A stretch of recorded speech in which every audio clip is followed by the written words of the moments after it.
বিমান কর্তৃপক্ষকে বলতে চাই, হয়তোবা আমাদের ফ্লাইট দাও, না হয়তোবা আমাদের টাকা ওয়াপস করে দাও। আমরা প্রয়োজন হলে আমরা বাজে করে বাংলাদেশে যাব, আমাদের কোনো সমস্যা নেই।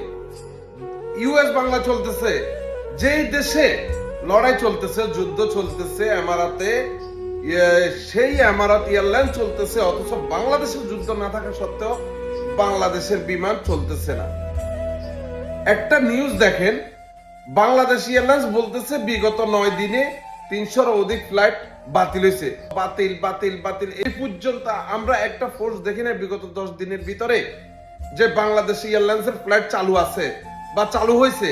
এবং কি এটাও জানি না যে বাংলাদেশ এয়ারলাইন্স বিমান এই শালার ভূতেরা কি এখানে আনিয়ে রাখছে নাকি আইজো এটা বাংলাদেশে। যদি আইজো যদি বাংলাদেশ এয়ারপোর্টে যদি বিমান হয়ে থাকে, বিমান যদি আজও যদি আমারাতে না এসে থাকে এয়ারপোর্টে, তাহলে আমাদের টাকা আমাদেরকে ওয়াপস করে দাও, আমাদের ব্যবস্থাটা আমরা করব।